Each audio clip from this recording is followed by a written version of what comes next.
All right, we're back again. Lisa and I took a short break. We want to do another session.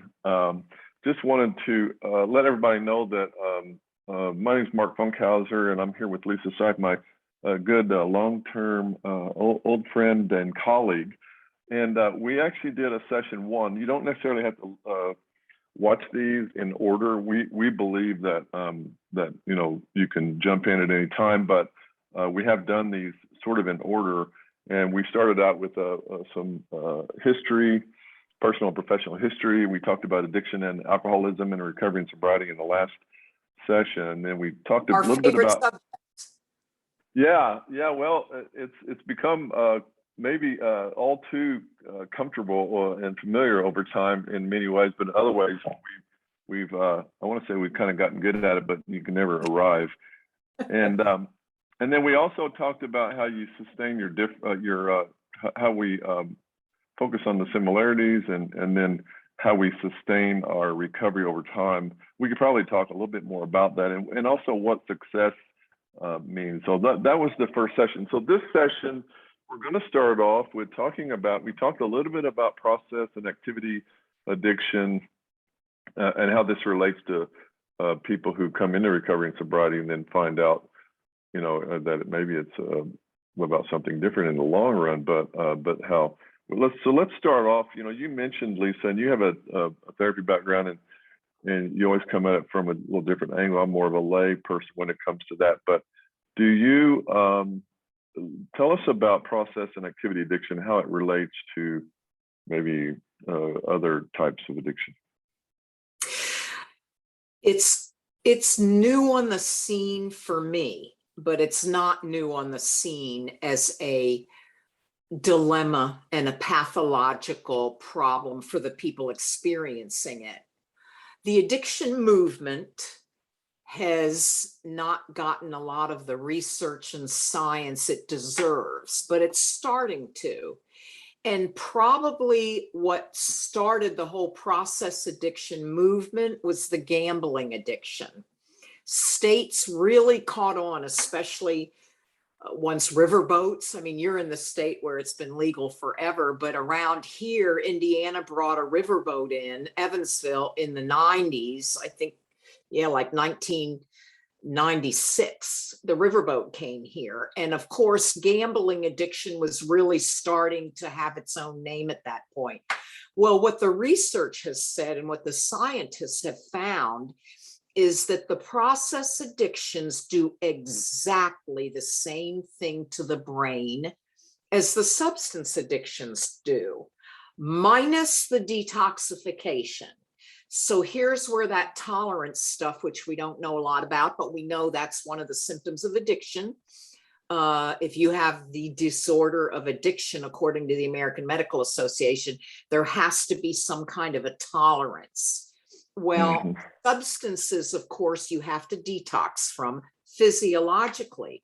What they found, which is so fascinating, that even the process addictions mimic the same kind of withdrawals as the substance addiction, but there's no substances, so it doesn't make sense completely that they're not going into DTs, or like the benzodiazepine withdrawals. They're not going into the seizures necessarily, but with the gambling, with the pornography, with the spending, with the sensation seeking, the activity, these, once it crosses into an addiction and becomes a pathological obsession for people, it gets very dangerous for them in their life and their lifestyle.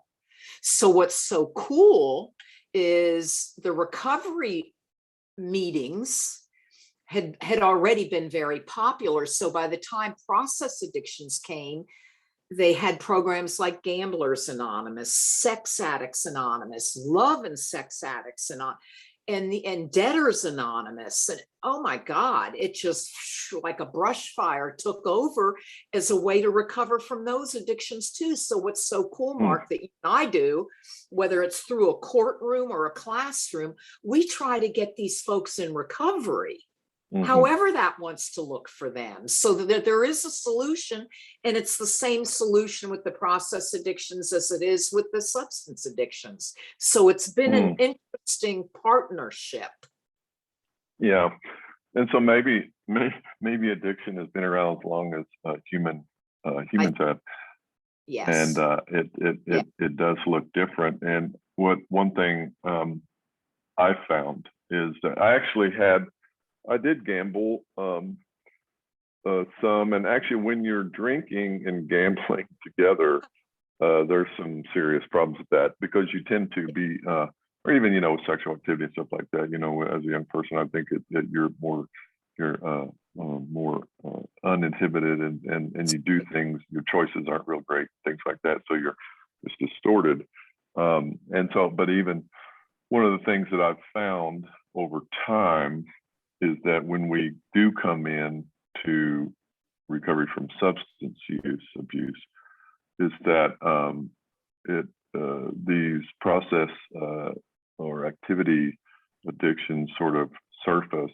It almost makes you realize at some point that the symptom is the behavior, and the core foundational issue is deeper than these things how it manifests into what used to be a substance maybe, but now it's sex or spending or work. I mean, the great American addiction. Probably have that work. one, yeah.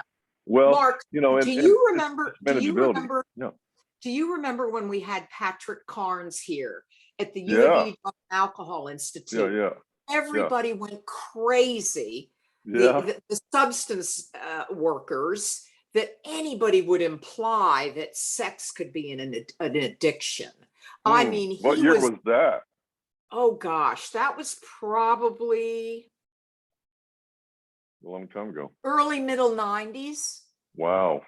He wrote the book. He wrote that book, Out of the Shadows. Yeah, I remember sex addiction, and then the DSM. There was a big fight in psychiatry and psychology on whether sex addiction could be a disorder. Yeah. Oh my God!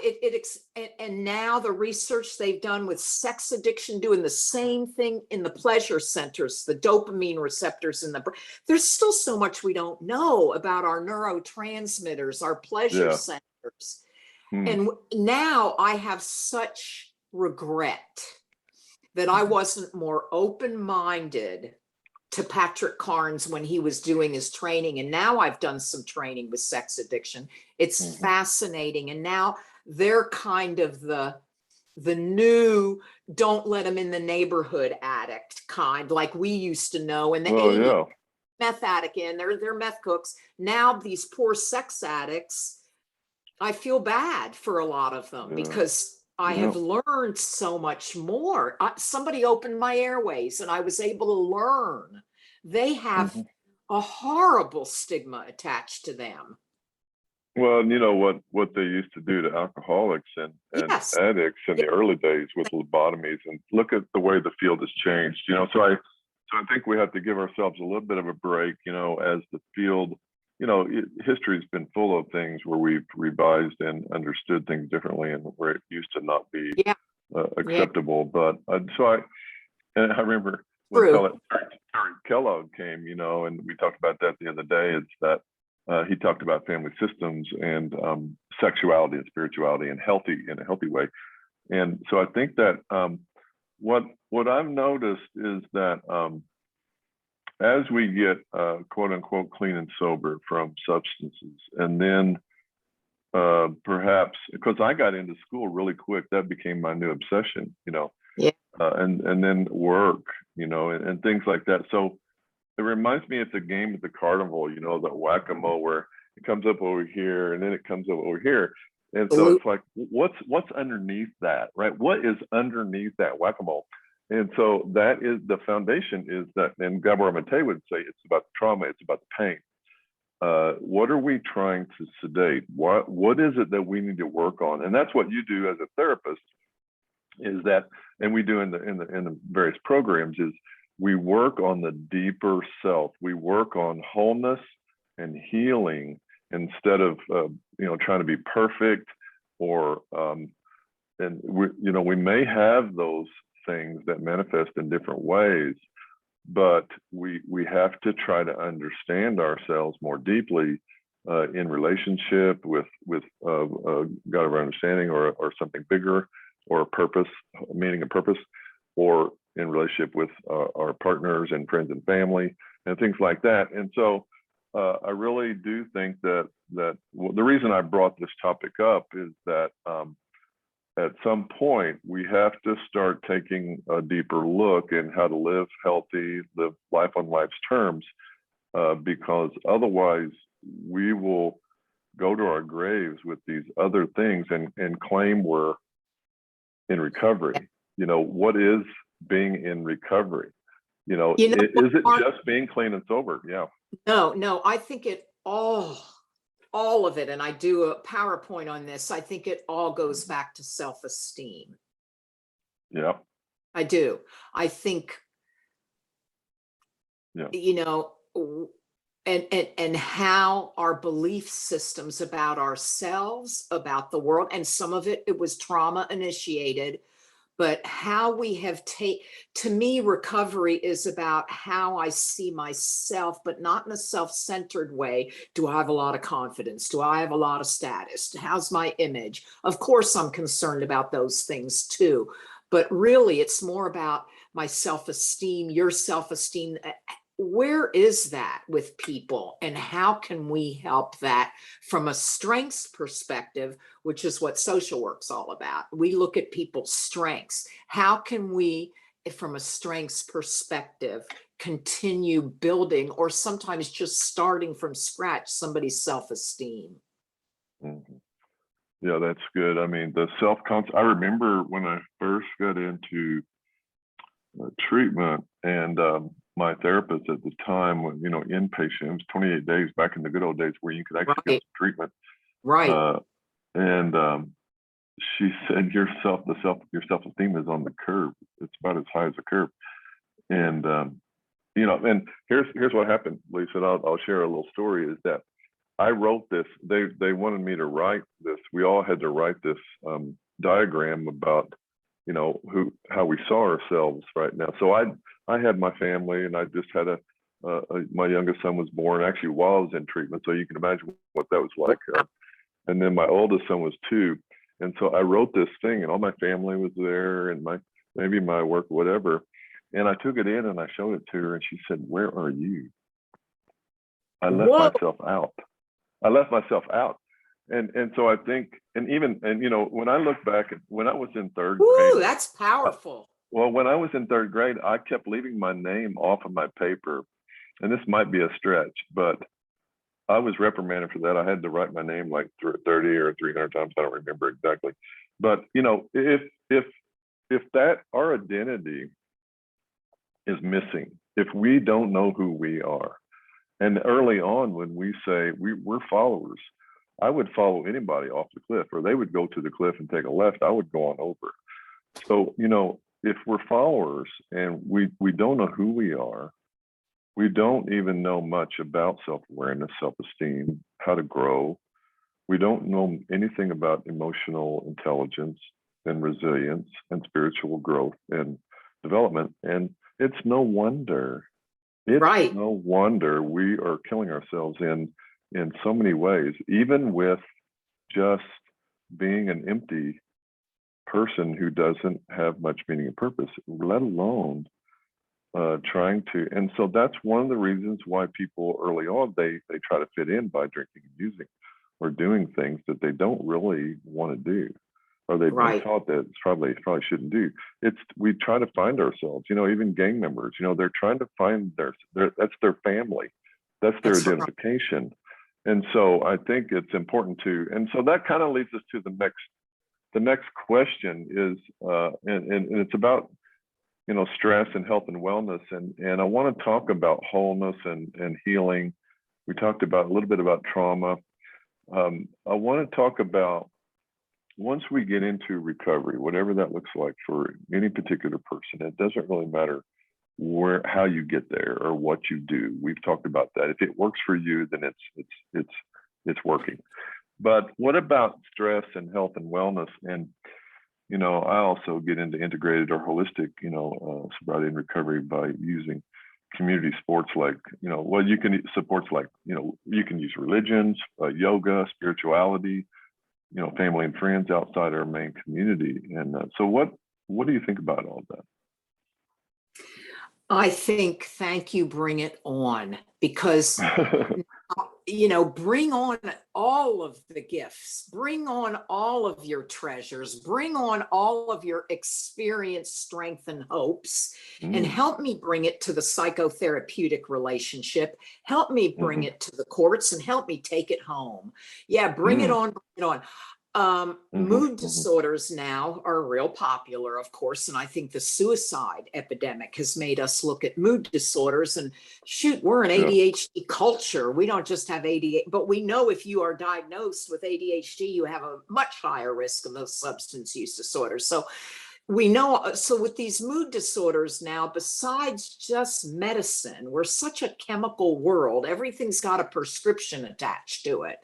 But I'm meeting a lot of folks that are really trying to not rely on medications, but I think some really, really need to. So I want to say that's a doctor's call. It's an outside issue for me as a therapist, but in my experience, people need medication to balance up here sometimes. But what's so cool now, especially with anxiety, which we know ADHD, panic disorder, it's all about anxiety. Even depression could have been started with anxiety, or anxiety was started with depression. So these mood Mhm, disorders mhm, are forcing scientists and researchers to look at other things besides medications.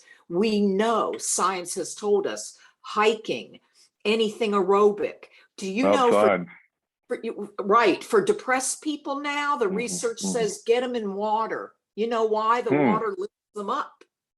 Oh So there's wow. just something about water. There's something about moving. And if you think about it, Mark, Jesus moved, Gandhi moved, Moses and Abraham moved. So some of our most spiritual leaders were always moving.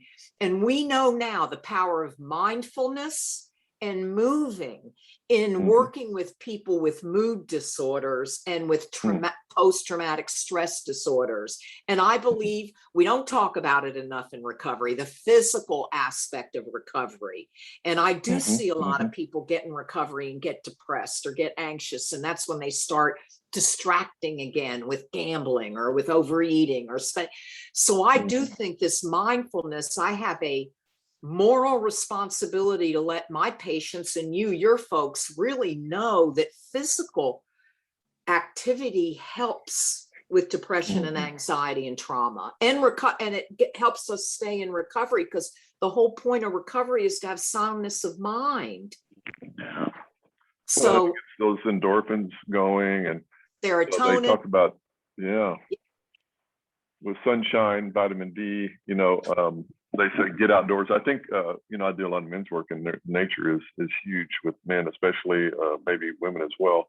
It is, yeah. So I think that, and that movement is something I didn't really learn until I started doing. I never have been a big fitness person, but I got into yoga about, I don't know, 12, 15 years ago, and so I think the movement and the non-movement, Yeah. or the being and the doing, the mindfulness and the activity are very important if we can balance that out. So let's talk a little bit about, Samson talks about the many paths and how maybe one path works good for some people and one path doesn't not, or one path doesn't work for this person, but it might work for another person, or how path maybe doesn't necessarily work for everyone, or like you might have this path for a while and then you might be on a different path at some point, and how some people might need supplemental or integrated paths. So what's your take on that, and or maybe what has sustained you, and how has that worked for you in your work or in your life? I guess from my own experience, strength, and hope, it was important I planted myself in one place for a while. And the Mm-hmm. American Medical Association says you're in full remission when you have a year of abstinence from chemicals. So I people that I work with, I encourage them to just get unpack for a year, get well, get stabilized somewhere. I don't care where it is, but if they come back to me and say things that they're hearing or that they're seeing or that they're experiencing that maybe I wouldn't think is very healthy for them, I may say to them, what are some of our other options that you could try? Because there are people that go to places and don't feel safe. There are people that go to places and it has too much religiosity for them. I just think it's important to get them to take some kind of action. This is an action-oriented solution that we offer people. So whatever action and wherever they can find a place to unpack and stay for a while, I'm okay with. I would have not told you that, you know, that 10 years ago. It would have been no, 90 and 90, this is what you do, this is where you go, that's sponsor, I'm finding you a sponsor. It was all about taking over somebody else's recovery in a way. Well-meaning people would do that, but I'm Yeah. more now, this generation wants their own autonomy. They want to find it in their own self-destructive way.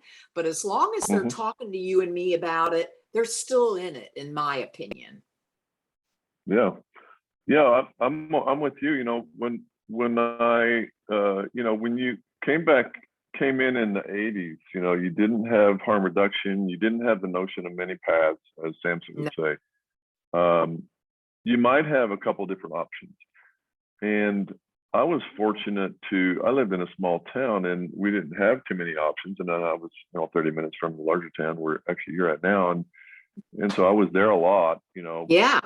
But we started, you know, a different program than what was already in that city, the small city I was in.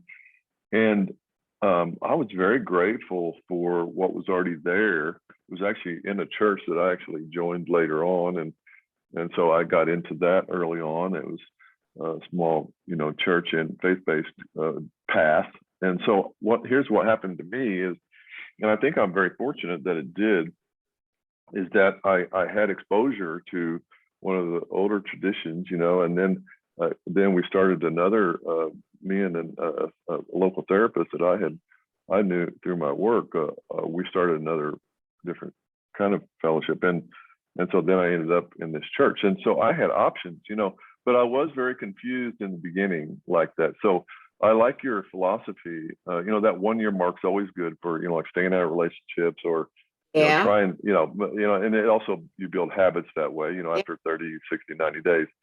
But so I ultimately landed, you know, in a faith base and then this other fellowship. But I had great respect for the long time old timers that were in this other. And so I always had great feelings for, you know, those folks and realized where the actual program that I ended up in actually came from. So, you know, that was the other thing.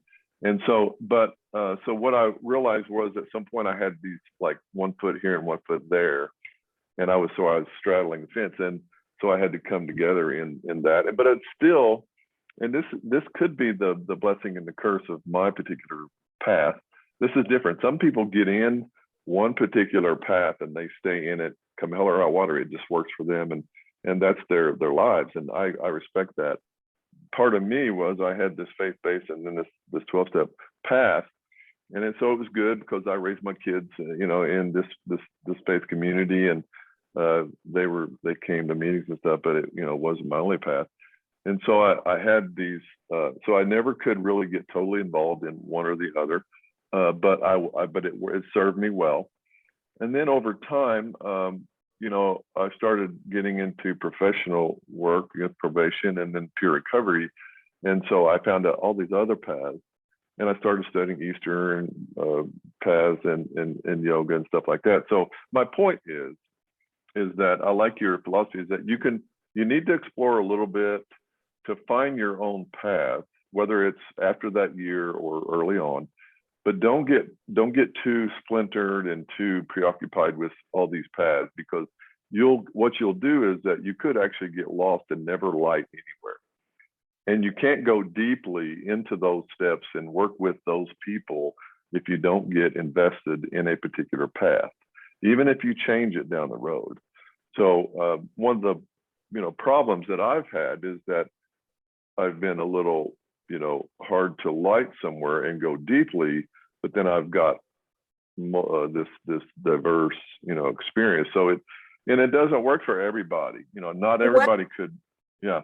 Yeah, but I do think if we believe this is a life and death disease, at first we have to treat it that first year like you're in a life and death disease. Trust our treatment right now, stay put. But then after that, me like you, it becomes a spiritual marketplace. Yeah, that's true. And then, okay, I'm in remission. I've got a year. I'm in remission. I want to stay in remission. And it's a spiritual marketplace. I want to travel all over. And Dr. Bob read hundreds of books on different religions, Mark. He loved exploring all the different ways to stay in tune with some power. So no, I think it's exciting. We can be adventurous as long as we're grounded first. Yeah. Well, and you have what we do, like if they say change your people, places and things, your playmates, playgrounds and playthings or whatever it is.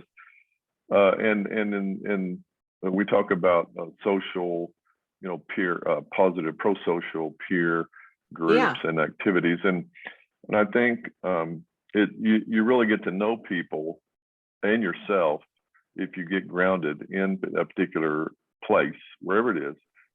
Because nowadays you can go to Refuge Recovery, Celebrate Recovery, you got Smart Recovery, there's 12-step, there's faith-based, and there's just all kinds of options. So I think that's really good because young people, and even harm reduction is a path that sometimes the more abstinence-based perspectives have a little issue with. But I didn't get clean yesterday. Okay, I don't know what I would be doing had I done that. And if I would come in with an opioid addiction today, I would say, whatever you can do to stay alive, first of all. I would too. And secondly, find a path that works for you, that's healthy, that's manageable. What we talked about process addictions earlier, and some people can drink socially. Some people can go to the casino and is recreational. I that's not my thing, but it works for some people.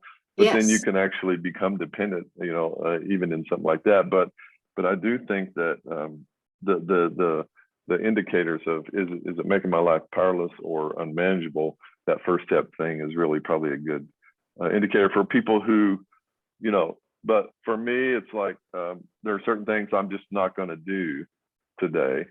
Come hell or high water, I'm just not going to do it. I'm not going to pick up a substance or anything like that because that's just been my recovery for so long. But then everybody, like I live in a state where marijuana is legal and medicinal and recreational. And so,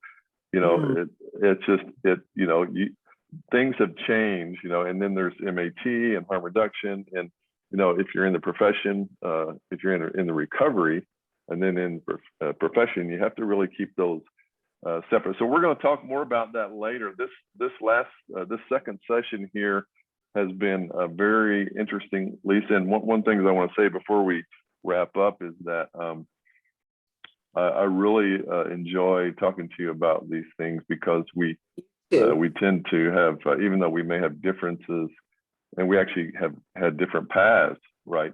We've come together over time, and we've got our personal and professional differences, but we've really we came together in the work of the recovery, and we also came together in the profession from different paths, and we've come together in this conversation. So any final thoughts before we wrap up?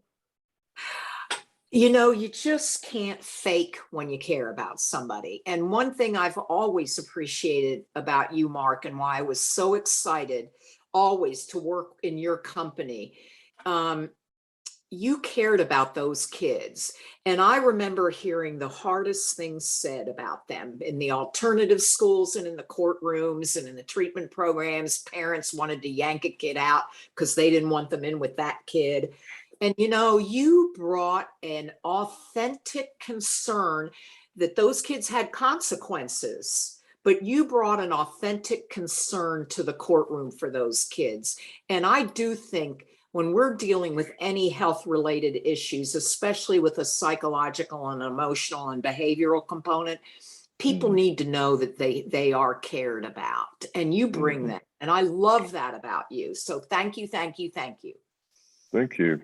And one of the things you said early on was, they know where you stand, and you got to build a relationship. You got to build rapport with Yeah. people. And I Yes. think that always stuck with me because, Open so we'll the talk air. more about, yeah, we'll talk more about this later. This is the second of uh, uh, potentially 3 or 4 recovery conversations, sobriety Cool. conversations. So, Lisa, have a great day and enjoy your weekend. And I look forward to talking to you again soon. Ditto.